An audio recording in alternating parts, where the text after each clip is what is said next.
নমস্কার বন্ধুরা, আপনাদের সবাইকে স্বাগত আজকের ভিডিওয়ে। এই ভিডিওটা কর্কট রাশিদের জন্য অনেক গুরুত্বপূর্ণ হতে চলেছে। আপনারা থাম্বনেলে দেখেই নিয়েছেন যে কর্মফলদাতা শনি বক্রী হতে চলেছে কর্কট রাশিতে 137 দিনের জন্য, 30শে জুন থেকে 14ই নভেম্বর অবধি। শনি বক্রী হয়ে যাওয়া আপনার জীবনে কি কি ফলাফল দেবে আজকে তাই নিয়ে আলোচনা করব।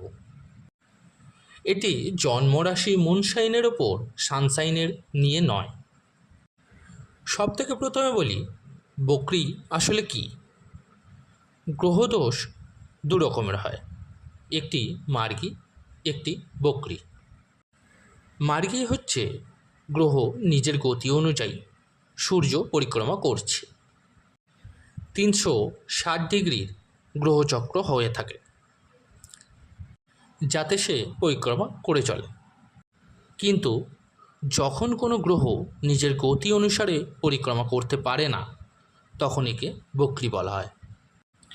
কিছু লোকে অবশ্য বলে থাকে যে গ্রহ উল্টো পরিক্রমা করছে, কিন্তু তা সঠিক নয়। রিয়েলে এটা জাস্ট মনে হতে পারে। কোনো গ্রহ যখন নিজের গতি অনুযায়ী চলমান হতে পারবে না, তখন কি হবে?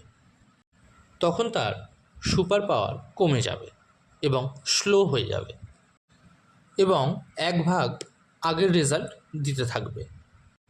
তো আপনার রাশিতে শনি 8th হাউসে ট্রানজিট করছে, মানে সে 7th হাউসের ফল দিতে লেগে যাবে।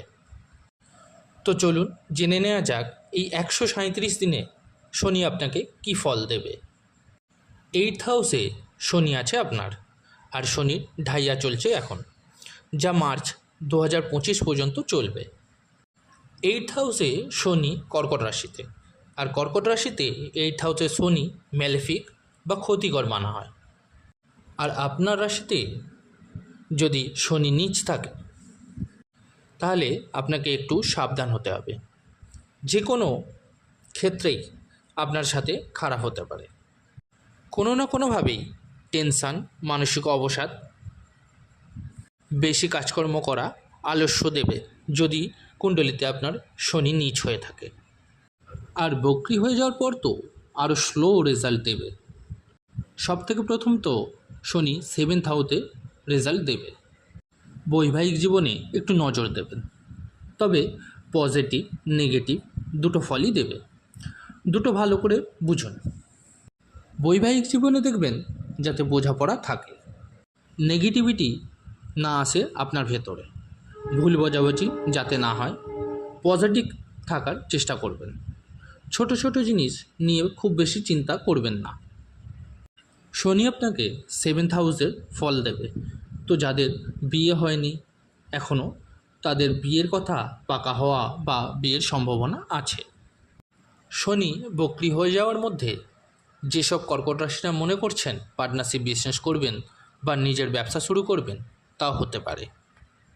যদি আপনি পাবলিক ডিলিংয়ের কাজ করেন, মানে পাবলিককে আপনি সার্ভিস দেন এবং তাদের টাকা আপনার কাছে আসে, তো এই সার্ভিস আপনার জন্য বেটার হতে পারে। এ তো গেল সব পজিটিভ ব্যাপার। এবার নেগেটিভ কী আছে দেখে নেওয়া যাক। আপনার রাশিতে ঢাইয়া চলছে, প্লাস শনি বক্রী, তাই আপনাকে নিজের হেলথ এবং মেন্টাল হেলথেরও খেয়াল রাখতে হবে। শরীরের দিকে অবশ্যই নজর দেবেন। এছাড়া আপনি যদি গাড়ি নেন বা কোথাও প্রপার্টি ডিলিং করেন বা কোনো বড় কিছুর চিন্তা করে থাকেন, তো ব্যাপারটাকে খুব ভালো করে বুঝে তবেই করার কথা চিন্তা করবেন। তাড়াহুড়ো করে এই মুহূর্তে ডিসিশান না নেওয়াই ভালো। এবার প্রথমেই শনির দৃষ্টি আপনার 10th হাউসে পড়বে, মানে হলো আপনাকে কাজ করতে হবে। কাজ করুন কর্মক্ষেত্রে, আর যদি সেটা না করেন তাহলে শনির বক্র দৃষ্টি পড়বে। আলস্য আসলে ফলাফল খুবই খারাপ দেয়। এবার শনি আপনার 2nd হাউসে দৃষ্টি দেবে। 2nd হাউস হয় আমাদের পরিবার, ধন ও সুখের। খুব লক্ষ্য রাখবেন কি খাচ্ছেন। আর একটা দেখা দেবে দাঁতের সমস্যা। এছাড়াও পরিবারে কোনো ধরনের ঝামেলা অশান্তির সৃষ্টি হতে পারে। এবার শনি দেখছেন আপনার 5th হাউসে। এটা আপনার জন্য পজিটিভ হতে পারে। যারা বেবি প্ল্যানিং করছেন বা সন্তান নিয়ে কিছু ভাবছেন তাদের জন্য খুব উপযুক্ত সময়, কারণ বৃহস্পতি এবং শনির দৃষ্টি 5th হাউসে পড়ছে, মানে সন্তানের জন্য খুবই ভালো সময়। আরেকটা জিনিস, শনি যখন আপনার 8th হাউসে, শনির ঢাইয়া চলছে, শনি কর্মফলদাতা, যেই হাউসেই বসবে সেখানের কর্ম করবে। 8th হাউস হয় তন্ত্রমন্ত্রবিদ্যা, ডিপ নলেজ, অকাল্ট নলেজ এসবের। তো আপনি এসব নিয়ে অনেক ডিটেলে জানবেন, বুঝবেন, কাজ করবেন এবং অনেক পরিশ্রমও করাবে আপনাকে শনিদেব। এবার আসি কী উপায় করতে পারবেন আপনি। সূর্যাস্তের পর চন্দ্রের বীজ মন্ত্র ওম শ্রাম শ্রীম শ্রম শাহ চন্দ্রমাশায় নমঃ। এছাড়াও রোজ সকালে হনুমান চল্লিশা পাঠ করুন। আর যদি আপনার জন্মছকে শনি নীচ বা খারাপ হয় তো শনিবার কালো জিনিসের দান করবেন।